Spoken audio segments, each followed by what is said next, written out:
السلام علیکم ورحمۃ اللہ وبرکاتہ۔ بسم اللہ والحمد للہ والصلاۃ والسلام علی رسول اللہ۔ اللہم ارنا الحق حقا وارزقنا اتباعہ وارنا الباطل باطلا وارزقنا اجتنابہ۔ اللہم علمنا ما ينفعنا وانفعنا بما علمتنا وزدنا علما۔ عزیز بہنوں، اس سے پہلے سورۃ البروج کی تفسیر ہوئی تھی، جس میں اہل ایمان کے لیے تسلی تھی اور اصحاب الاخدود کی مثال دے کر ان لوگوں کو یہ بتایا گیا تھا کہ یہ کافر تمہارے ساتھ کچھ بھی کریں اور کتنا بھی ظلم کریں، لیکن آخر ایک دن ان کا وقت ختم ہوگا اور یہ لوگ جو اہل ایمان ہیں یہ آزمائشوں پر صبر کریں تو انشاءاللہ کامیابی یہی ہے، آخرت کی کامیابی ہی کامیابی ہے اور یہ دنیا امتحان گاہ ہے۔ آج جس سورہ کی تفسیر ہوگی وہ ہے سورہ طارق۔ اما پارے کی صورتیں عموماً مختصر ہیں، لیکن اب اس کے آگے سے مختصر ترین صورتیں شروع ہو رہی ہیں۔ سورہ طارق جو 17 آیات پر مشتمل ہے اور پورے پارے کی صورتوں کی طرح یہ بھی مکی سورہ ہے، لیکن اس کے انداز اور اس کے الفاظ اور اسلوب دوسری صورتوں سے مختلف ہیں۔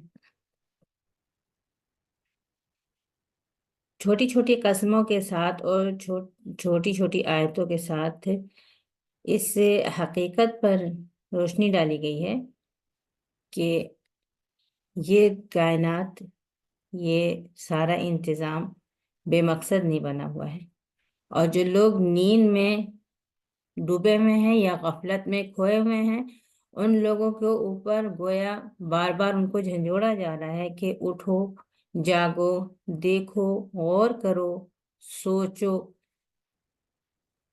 یہ سارا کارخانہ بیکار نہیں ہے، کوئی مالک، کوئی معبود، کوئی تدبیر کرنے والا، کوئی تقدیر متعین کرنے والا، کوئی آزمائش کرنے والا اور کوئی اس کا بدلہ اور اس پر انعام اور اکرام کرنے والا ہے۔ جو قسم ہے اور اس کے بعد جو مثال، جس بات پر قسم کھائی گئی ہے اس کا آپس میں بہت گہرا تعلق ہے اور اس کے مفہوم میں بہت زیادہ گہرائی ہے، جو ہم ابھی انشاءاللہ تفسیر میں دیکھیں گے۔ پہلے سورہ کی تلاوت کر لیتے ہیں، قرآن پاک سامنے رکھ لیں تاکہ تفسیر سمجھنے میں آسانی ہو۔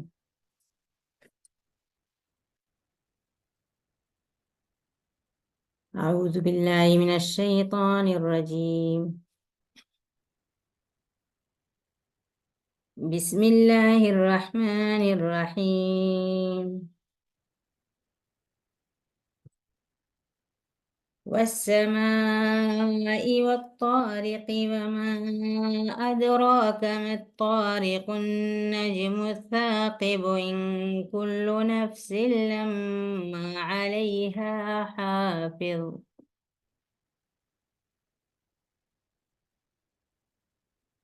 فلينظر الإنسان مما خلق من ماء دافق يخرج من بين الصلب والترائب،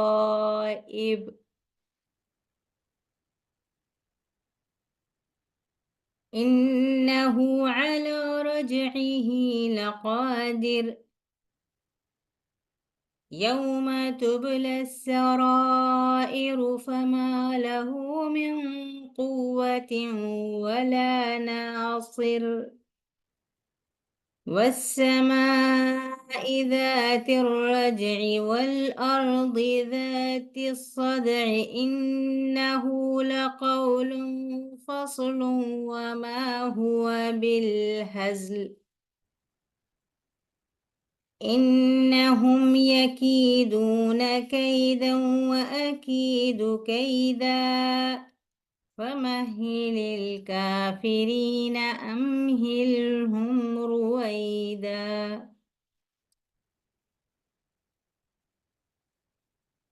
قسم ہے آسمان کی اور قسم ہے رات میں نکلنے والے تارے کی، طارق کی، جو رات میں آ کر کھٹکھٹائے یا رات میں نمودار ہو۔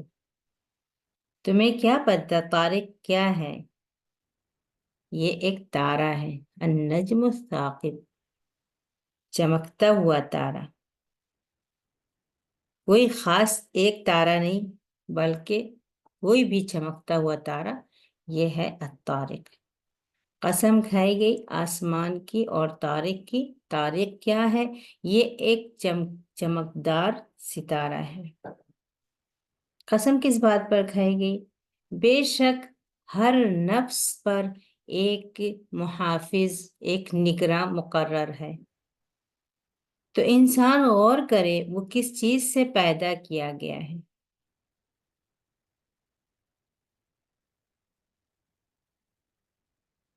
وہ چھلکتے ہوئے پانی سے پیدا کیا گیا جو ریڑھ کی ہڈی اور پسلیوں کے درمیان سے نکلتا ہے۔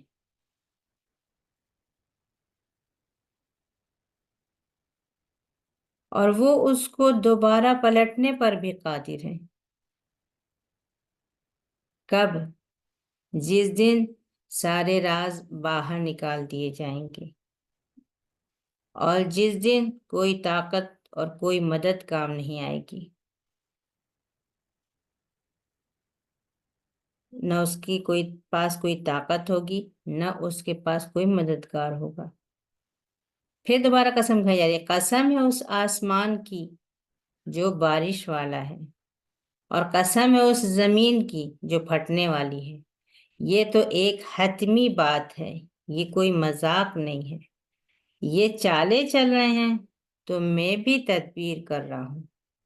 کافروں کو مہلت دے دو، چھوڑ دو کچھ وقت کے لیے، میں نے بھی ان کو کچھ مہلت دے رکھی ہے۔ یہ مختصر سی یہ سورہ شروعات ہوتی ہے اس کی آسمان سے اور آسمان میں چمکنے والے تارے سے۔ ان دو چیزوں پر قسم کھائی گئی ہے۔ اور یہ آسمان کیا چیز ہے؟ اس آسمان کی، اس کی وسعت اور اس کے اندر جو کچھ سمایا ہوا ہے اور جن چیزوں سے یہ مزین ہے۔ انبیاء کرام نے تو اس کی حقیقت دیکھی ہے اور وہ ان کا ایمان بہرحال کچھ دوسرا تھا، لیکن آج سائنس جہاں تک پہنچتی جا رہی ہے وہ وہاں تک حیران ہے، وہ اس کی حقیقت کو ابھی بھی نہیں سمجھ سکے ہیں، اور جتنا آگے بڑھتے ہیں اتنا ہی زیادہ حیران ہوتے ہیں، اور جتنا گہرائی میں جاتے ہیں اتنا ہی زیادہ پریشان ہوتے ہیں۔ یہ بلا حدود وسیع کائنات اور اپنے اندر اتنی ساری حیرت انگیز چیزیں لیے ہوئے ہے، اس کے پیچھے کوئی خالق، کوئی مدبر، کوئی معبود ہے، کسی کی تدبیر۔ اور پھر قسم کھائی گئی تارے کی، اور جب وما ادراکا آتا ہے تو پھر بتا دیا جاتا ہے کہ وہ کیا چیز ہے۔ تم اندازہ نہیں کر سکتے کیا ہے وہ طارق، لیکن وہ ایک چمکیلا تارا، روشن ستارہ، وہ کوئی بھی ستارہ ہو سکتا ہے جو رات کی تاریکی اور اندھیرے کو چیرتے ہوئے روشنی پھیلاتے ہیں۔ تو جس طرح سے وہ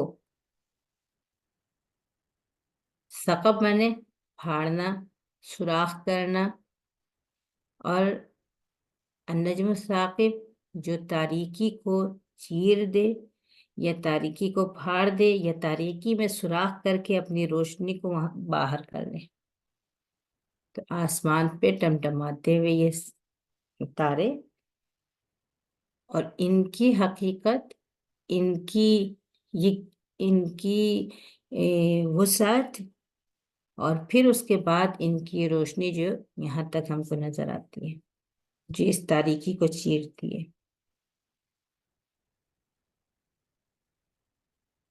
ان چیزوں پر غور کرنے کے بعد پھر ان چیزوں پر قسم کھانے کے ان چیزوں کی قسم کھانے کے بعد، قسم کس چیز پر کھائی گائی گئی، وہ اس چیز کا ذکر آ رہا ہے۔ ہر نفس پر ایک نگراں مقرر ہے۔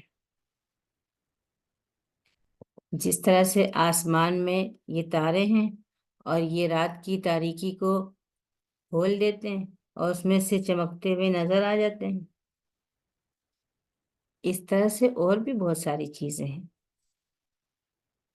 اسی طرح سے ہر نفس پر ایک نگراں مقرر ہے۔ جان نہیں کہا ہے، نفس کہا ہے، اس لیے کہ جان، بہت ساری چیزوں میں جان ہوتی ہے، لیکن نفس یہ انسان کے اندر کی وہ چیز جو اس کو نیکیوں اور برائیوں پر ابھارتی ہے، اور جو نیکی کرنے پر مطمئن ہوتی ہے، جو نفس مطمئنہ ہے، اور وہ نفس جو برائیوں پر ابھارتا ہے، نفس امارہ بالسوء۔ یہ انسان کے نفس جو اس کو جن پر حساب ہوگا، ظاہری عمل پہ حساب نہیں ہوگا، حساب جو ہوگا انسان کا وہ اسی نفس کی بنیاد، اس کی نیتوں کی بنیاد پر ہی ہوگا، اور اس نفس پر نگراں مقرر ہے۔ یہ قسم یہیں پہ چھوڑ دی گئی ہے، اس قسم کا آگے کیا تعلق ہے وہ آگے دیکھیں گے۔ اب بات ایک کچھ اور شروع ہوئی ہے، لیکن اس بات کا اس قسم سے گہرا تعلق ہے۔ ہر نفس پر ایک نگراں مقرر ہے۔ کیا یہ چیز ناممکن ہے یا مشکل ہے؟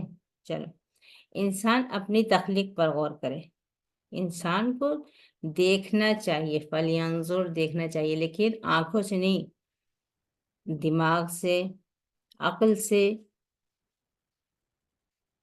غور کرنا چاہیے، اس کو اپنی دانائی و بینائی سے غور کرنا چاہیے کہ خود اس کی اپنی تخلیق کیسے ہوئی ہے۔ یہ انسان جو بہت دور تک پہنچ گیا اپنے علم میں، یہ ابھی اپنی ذات سے ہی ناواقف ہے، ابھی اپنے آپ کو ہی اس نے اچھی طرح نہیں سمجھا ہے۔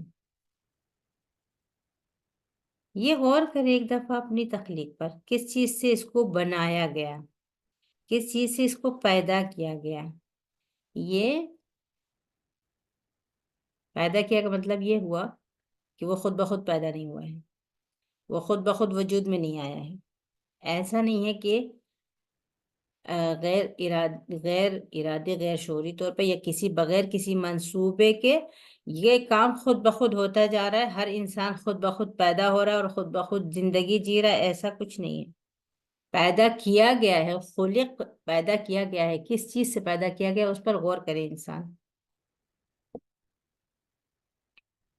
ایک چھلکتی ہوئی پانی کی بوند سے، اور وہ بھی نہیں کہ چھلکتی ہوئی پانی کی بوند سے وہ بن گیا ہے، یا اس بوند نے اس کو بنا دیا، انسان بنا دیا، اس بوند نے اپنے اس بوند سے وہ انسان بن کے خود کھڑا ہو گیا، نہیں، خلق بنایا گیا، تخلیق کیا گیا ہے، کوئی خالق اس کے پیچھے جو اس کو تخلیق کر رہا ہے۔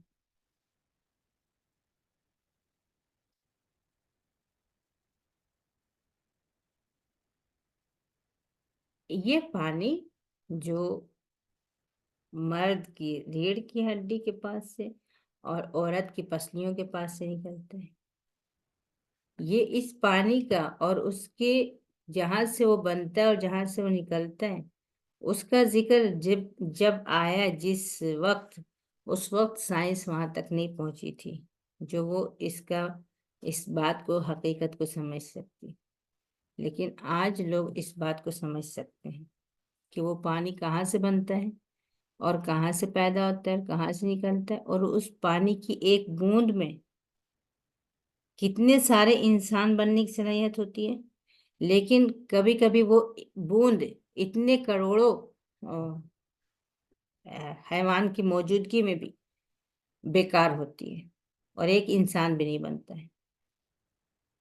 وہ انسان خود سے نہیں بنتا. ایسا نہیں ہے کہ امی اور ابا کی موجودگی ہوئی تو انسان بن ہی جب اولاد وجود میں آ ہی جائے گی. نہیں. بہت دفعہ امی اور ابو ہوتے ہیں اور پانی کی یہ بوندیں ہوتی ہیں، لیکن وہ انسان نہیں بنتا جب تک اللہ تعالیٰ اس کو نہیں بنانا چاہے. اسی وجہ سے کہا گیا کہ وہ بنایا گیا، وہ پیدا کیا گیا، اس کی تخلیق کی گئی. وہ خود سے نہیں ہو گیا. ایسا نہیں ہوا کہ جب بھی یہ پانی ملا تو اس تخلیق ایک انسان کی تخلیق ہو گئی. تخلیق کی گئی. اور یہ پانی کی ایک بوند یہ اپنے اندر کتنی حقیقت، کتنا لمبا وہ رکھتی ہے. جو اس کے بعد والی آیت ہے کہ وہ اس کو انہ علی رجعہ لقادر، اللہ تعالیٰ اس کو واپس بھی پلٹ سکتا ہے. یعنی یہ تخلیق ہوئی، پھر پوری زندگی گزری، پھر وہ مر گیا، پھر اللہ تعالیٰ اس کو دوبارہ بھی اٹھا سکتے ہیں.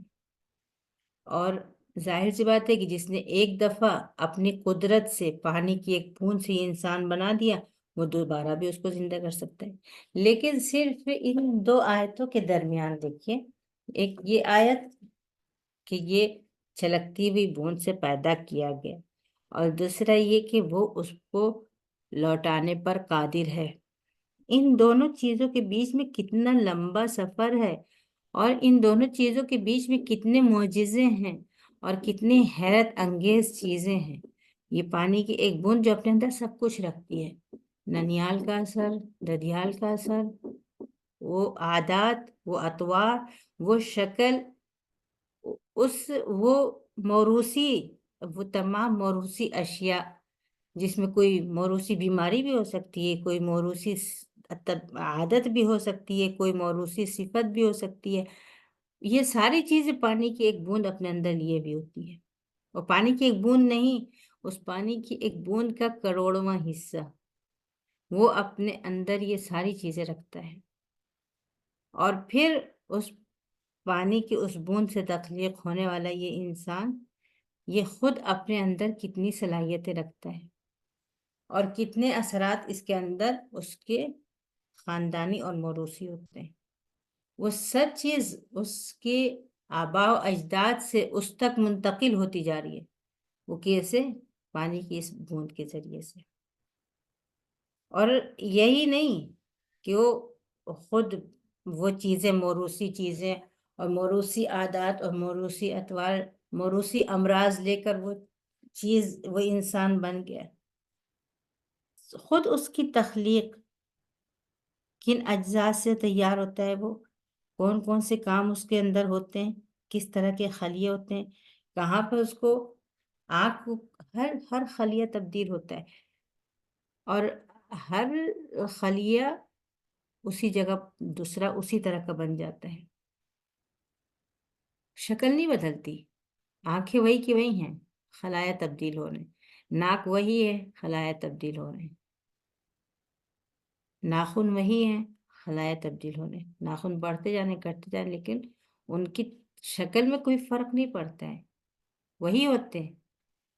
ایک ہی قسم کا کھانا کھاتے ہیں، اس کھانے میں اتنی ساری چیزوں کو اس میں کی تکوین اور تخلیق کے اجزاء موجود ہوتے ہیں، اور وہ ساری چیزیں اپنے اپنے آپ اپنی اپنی جگہ چلی جاتی ہیں. دماغ میں کس کو جانا ہے، اور آنکھوں میں کس کو جانا ہے، اور معدے میں کس کو رہنا ہے، اور ہڈیوں میں کون سا مادہ پہنچنا ہے، اور خون میں کس کو پہنچنا ہے، اور رگوں میں کس کو پہنچنا ہے، اور گوشت میں کس کو پہنچنا ہے. اسی ایک پلیٹ کھانے کے وہ اجزاء خود بخود انسان کو وہاں تک پہنچ جاتے ہیں، اور خود بخود پھر وہ اپنا کام انجام دینا شروع کر دیتے ہیں. اور تھوڑی سی بھی کوئی چیز ادھر سے ادھر ہو جائے تو انسان پھر اس کا متبادل نہیں لا سکتے ہیں. اور یہ ساری چیزیں جو بغیر کسی مشین کے، بغیر کسی خرچ کے، بغیر کسی اہتمام کے، کسی وقت ایسا نہیں کرنا پڑتا ہے کہ اب اس کو آن کرنا ہے اور اس کو آف کرنا ہے، اس کو چلانا ہے اور اس کو بند کرنا ہے، اور اس کو ادھر کرنا ہے، اس کو ادھر کرنا ہے. کچھ نہیں. ہر غریب اور امیر اور فقیر، ہر ایک اپنی اس تخلیق میں کہ اس سفر میں رواں دواں ہے، جو ایک بوند سے شروع ہوتا ہے اور اس کے مرنے تک کے چلا جاتا ہے. اور یہ سب کچھ خود بخود اس کے اندر ہوتا رہتا ہے. اس کا بننا، اس کا بڑھنا، اس کے اندر اس کی صفات کا ہونا، اس کے خوبیوں کا ہونا، اس کے خامیوں کا ہونا، اس کا سیکھنا، اس کے جذبات، اس کے احساسات اور ساری چیزیں، یہ ایک بوند سے لے کر واپس تخلیق تک کا ایک لمبا سفر جو اللہ تعالیٰ کی اس قدرت پر دلالت کرتا ہے. جس طرح سے یہ آسمان اور اس میں یہ چمکیلا تارا اور اس تارے کی اس ظلمت کو چیرتے ہوئے آتی ہوئی اس کی روشنی، اور یہ انسان اور اس کی یہ تخلیق اور اس کا فنا ہو جانا، اور بالکل اسی طرح سے پھر یہ دوبارہ اٹھایا جائے گا ایک لمبے سفر کے بعد. پھر وہ دن کیا ہوگا؟ کیا بیکار میں انسان کے اندر یہ ساری صلاحیتیں رکھی گئی ہیں، یہ ساری قدرتیں اور طاقتیں رکھی گئی ہیں، یہ ساری چیزیں اس کو دی گئی ہیں، یہ شعور، یہ احساس، یہ جذبات، یہ سب کچھ اس پانی کی ایک مہین معمولی سی بوند سے بننے والے اس انسان کے اندر یہ سب کچھ بلا وجہ رکھا گیا ہے؟ نہیں. پھر اس دن اس کے سارے راز کھل جائیں گے، جو کچھ اس نے کیا ہوگا وہ سب کچھ سامنے آ جائے گا. اس دن نہ اس کے پاس کوئی طاقت کم آئے گی، نہ کوئی مددگار ہوگا اس کا، کچھ بھی نہیں. پھر کیا ہوگا؟ یہ جو انسان یہ سمجھ رہا ہے کہ میں خود سب کچھ کر رہا ہوں، میں خود پیدا ہو گیا، میں خود اپنے آپ کو پال لیا، میں نے خود اپنے لیے سب کچھ کر لیا، اس دن یہ کیا کرے گا؟ اس کو نہیں پتا کہ یہ اتنا لمبا جو سفر کیا، اس میں اس کے ساتھ ساتھ کسی کی ایک تقدیر تھی، ایک تدبیر تھی، اس کی حفاظت کرنے والے ہاتھ تھے، اس کو راستہ دکھانے والے، ہدایت دکھانے والے اسباب تھے. کچھ بھی اس نے خود سے نہیں کیا. اور یہ اللہ تعالیٰ جس نے اس کو اس زندگی میں اس کو ہر چیز کی ہدایت دی، جس میں اس نے اس زندگی میں جس نے اس کی حفاظت کری اور اس کے لیے اس کی زندگی کے تمام اسباب فراہم کیے، اس کو راستہ دکھایا، اس کے لیے راستہ بنایا، اس کو راستہ دکھایا، اور اس کے لیے خوراک کا انتظام کیا، اس کو کھانا سکھایا، اس کے لیے ہر چیز میسر کی اور اس کو استعمال کرنا سکھایا، اور اس کے لیے ہر چیز کے اندازے اور تقدیر متعین کر دی. کیا وہ آگے اس کو ایسے ہی چھوڑ دے گا؟ نہیں. آج دنیا میں بھی وہ ایک قدم خود نہیں چل سکتا، ایک نوالا منہ میں خود نہیں رکھ سکتا. تو جس دن ان کو اٹھایا جائے گا اور دوبارہ تخلیق کی جائے گی ان کی، اس دن بھی اس کی اپنی کوئی طاقت، کوئی مددگار نہیں ہوگا.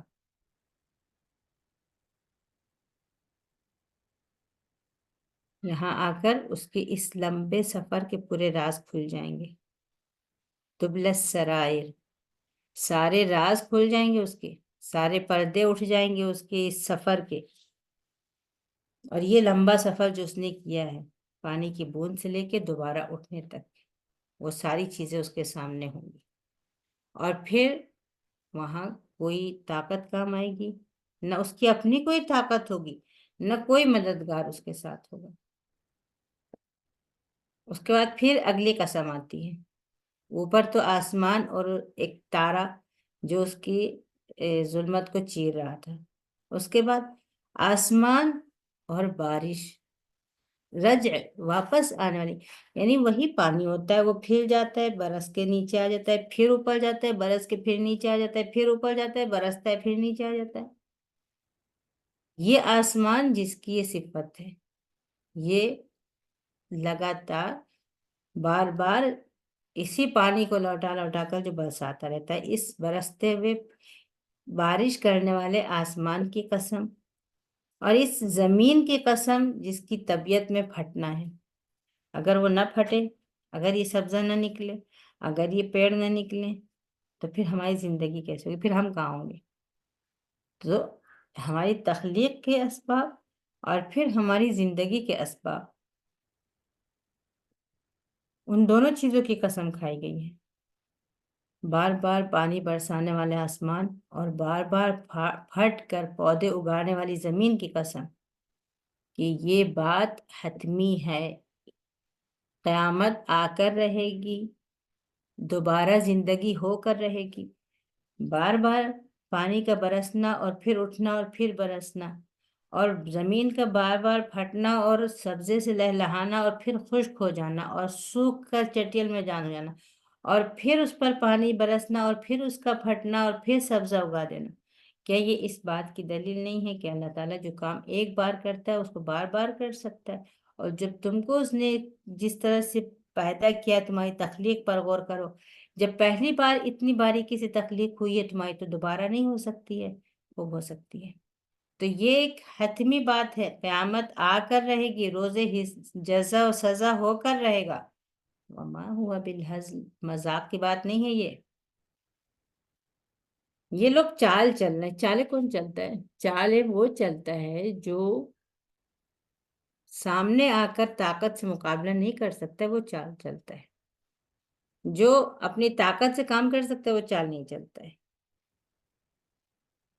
جب یہاں کہا گیا اللہ تعالیٰ کی طرف سے کہ وہ عقید و قیدہ، تو یہاں قید مطلب چالیں نہیں ہوتی ہیں، یہ قید اللہ تعالیٰ کی طرف سے اس کی تدبیر ہوتی ہے۔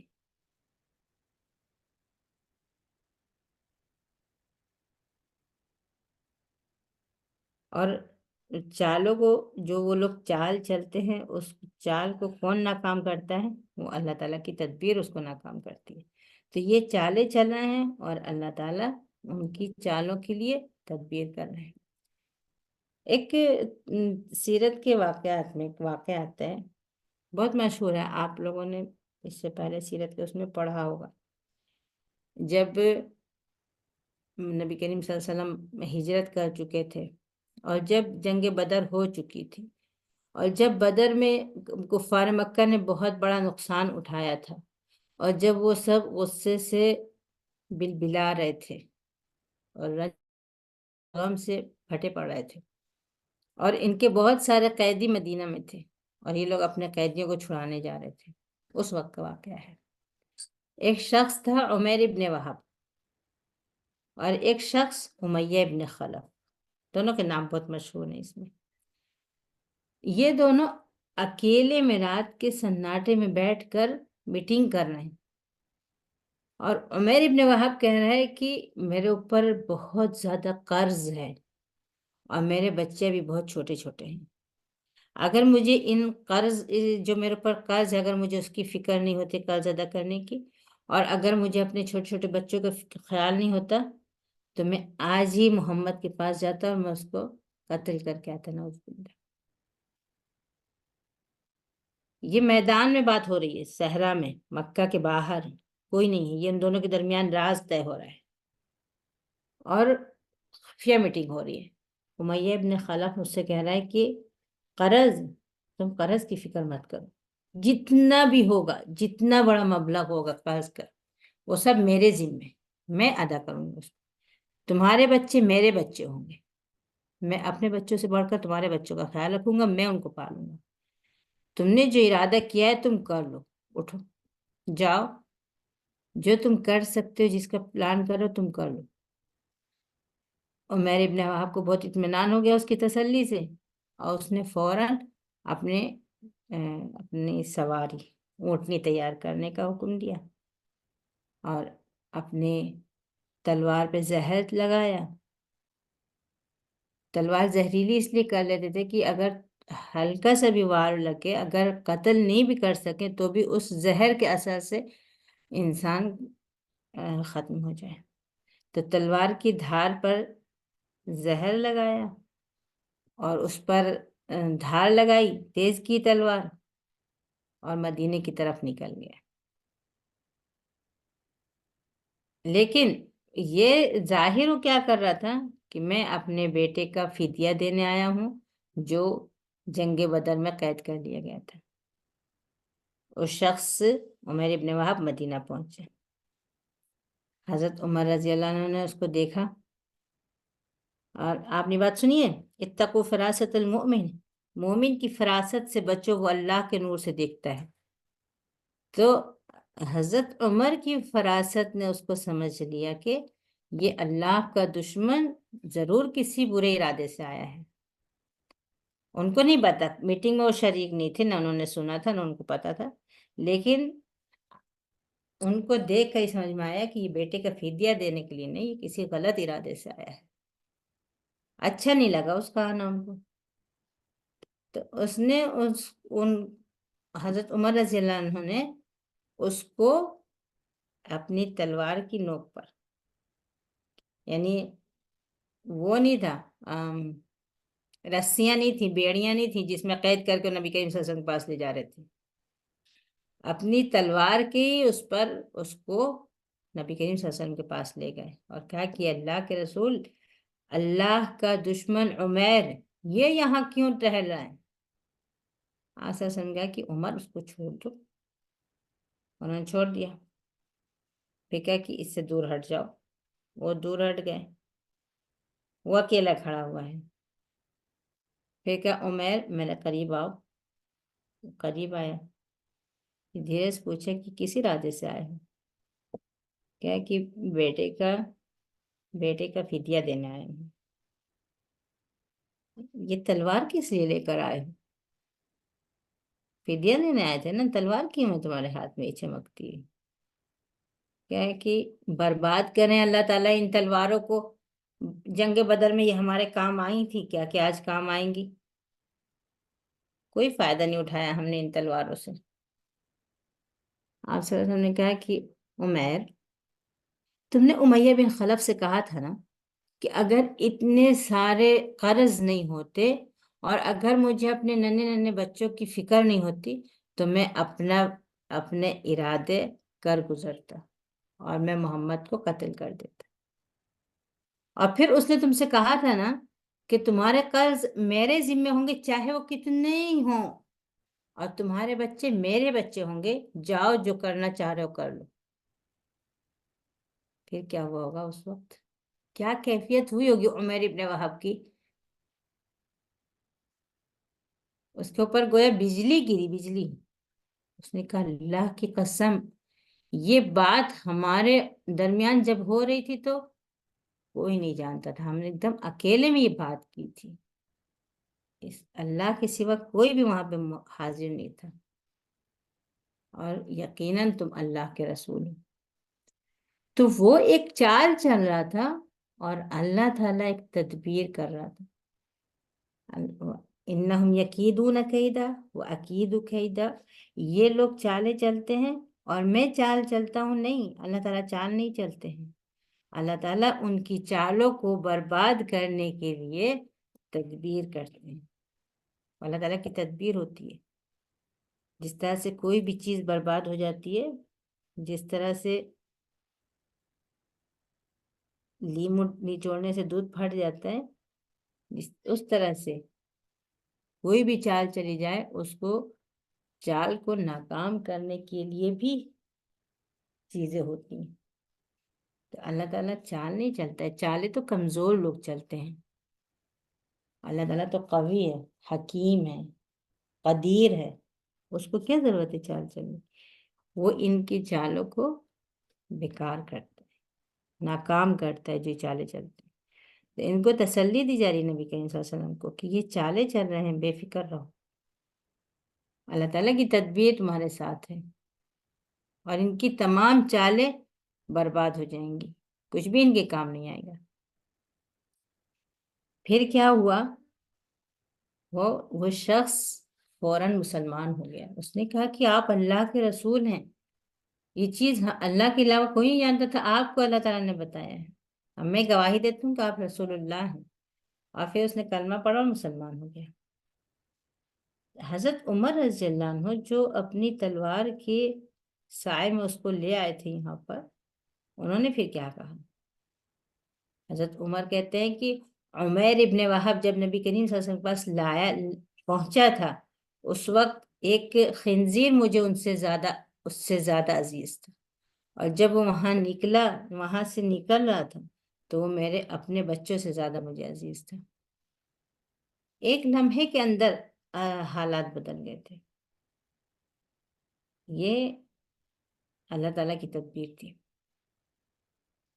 ایک آدمی اپنے نفس کے ساتھ سچائی کرے اور وفاداری کرے،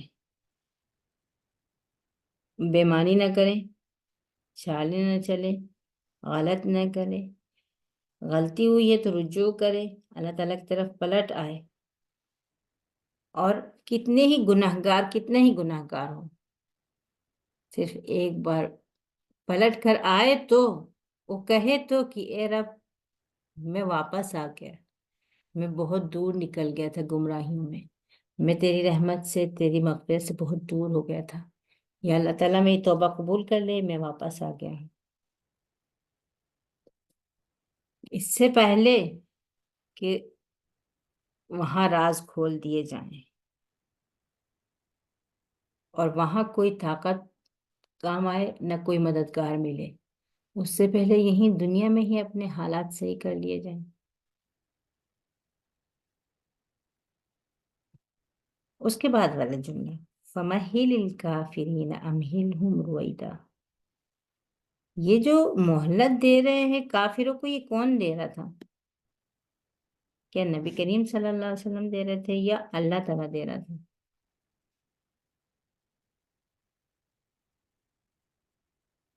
یقیناً اللہ تعالیٰ کی طرف سے تھی وہ مہلت۔ اگر اللہ تعالیٰ چاہتا تو وہ ان کو عذاب کے ذریعے اٹھا لیتا، اللہ تعالیٰ چاہتا تو ان کو کسی عذاب میں برباد کر دیتا، اللہ تعالیٰ چاہتا تو اپنے ایسے کرشمے دکھاتا جو ان کو جس کو مان لیتے، لیکن اللہ تعالیٰ ان کو چھوڑے ہوا تھا، وہ چالے چل رہے تھے، وہ ظلم و ستم کر رہے تھے، وہ حق کی آواز کو دبانے کی کوشش کر رہے تھے، اور وہ اہل ایمان کو خود نبی کریم صلی اللہ علیہ وسلم کو صفحہ ہستی سے مٹا دینے کے منصوبہ بنا رہے تھے، وہ سب کچھ کر رہے تھے، اور اللہ تعالیٰ ان کو چھوڑے ہوا تھا۔ نبی کریم صلی اللہ علیہ وسلم نہیں چھوڑے ہوئے تھے، اللہ تعالیٰ چھوڑا ہوا تھا، لیکن اس جملے میں دیکھیے فَمَهِّلِ الْكَافِرِينَ، چھوڑ دو کافروں، مہلت دے دو تھوڑی۔ ایسا نہیں لگ رہا ہے کہ نبی کریم صلی اللہ علیہ وسلم کو اللہ تعالیٰ نے اختیار دیا تھا کہ تم چھوڑ دو، چاہو تو ان کو سزا دے دو، چاہو تو چھوڑ دو، حالانکہ ایسا نہیں تھا۔ وہ اختیار تو اللہ تعالیٰ کا تھا، وہ فیصلہ اللہ تعالیٰ کا تھا، لیکن ایک تسلی، ایک زخم پر ایک مرہم، ہمت افزائی، یہ جو بھی نام آپ اس کو دیں، بہت زیادہ محبت، بہت زیادہ ہمدردی، بہت زیادہ دلجوئی، جو بھی نام دیں آپ اس کو، لیکن آپ آیت کے اس انداز کو اس کی گہرائی میں سمجھنے کی کوشش کریں۔ فَمَهِّلِ الْكَافِرِينَ، گویا تم بھی شریک ہو اس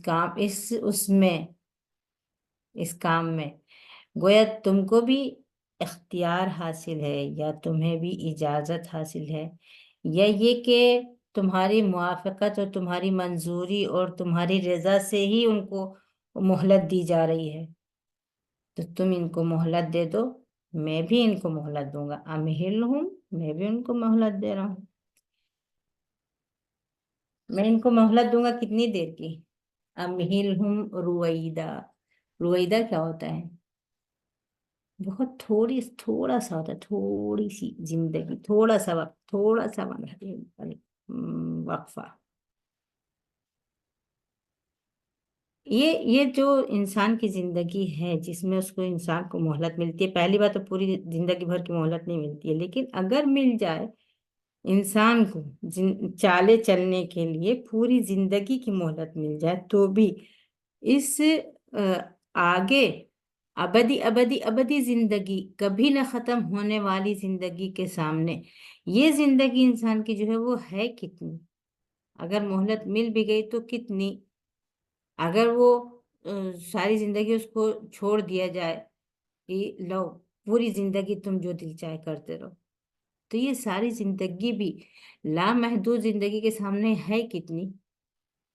کچھ بھی نہیں ہے، رویدہ ہی ہے، بہت مختصر ہے، کہ وہ چال چلے گا وہ کب تک چلے گا؟ خود زندگی میں بھی آہستہ آہستہ کمزور ہو جائے گا، اور جیتے جی بھی وہ اپنی ضروریات پوری کرنے کے لیے بے بس ہو جائے گا، تو وہ چالے کیا چلے گا؟ لیکن اگر پوری زندگی چالے چلتا بھی رہا تو بھی کتنی چلے گا؟ کتنی ہے زندگی؟ بہت کم۔ تو یہ کہہ کر کہ رویدہ کچھ مہلت دوں گا میں ان کو، یہ خود اس میں نبی کریم صلی اللہ علیہ وسلم اور اہل ایمان کے لیے تسلی کا لفظ تھا۔ اور یہ کہہ کے کہ فَمَهِّلِ الْكَافِرِينَ، چھوڑ دو ان کو، مہلت دے دو ان کو، گویا تمہاری رضا شامل ہے اس میں، تمہاری مرضی کے ساتھ اس کو کیا جا رہا ہے۔ یہ مختصر سی یہ سورت جو شروع کی 2 قسمیں جو انسان کو اپنی تخلیق پر غور کرنے کا دعوت دیتی ہیں، غور کرنے کی دعوت دیتی ہیں، اور اس کے بعد کی 2 قسمیں جو دوسری زندگی کی طرف اشارہ کرتی ہیں، اور جو اس بات کی پر قسم دلالت کرتی ہیں کہ یہ کام ہو کر رہے گا۔ اور اس کے بعد پھر ہر انسان اپنے آپ پر غور کرے، اب وہ دیکھے جس قدر بھی غور کرے گا اللہ تعالیٰ کی آیات پر اور اللہ تعالیٰ کی کائنات میں نشانیوں پر، اپنی ذات پر، اتنا ہی اس کا ایمان بڑھتا جائے گا اور وہ اپنے رب سے قریب ہوتا جائے گا، اور اس کو آخرت پر یقین بڑھتا جائے گا، اور جس قدر آخرت پر یقین مضبوط ہوگا اتنا ہی اس کی زندگی مختلف ہوتی جائے گی، زندگی کے انداز بدلتے جائیں گے، اس کا مرنا اور جینا اپنے لیے نہیں اللہ تعالیٰ کے لیے ہوگا، اور اس کے ہر فکر اس دنیا کی کامیابی کے لیے نہیں آخرت کی کامیابی کے لیے ہوگی۔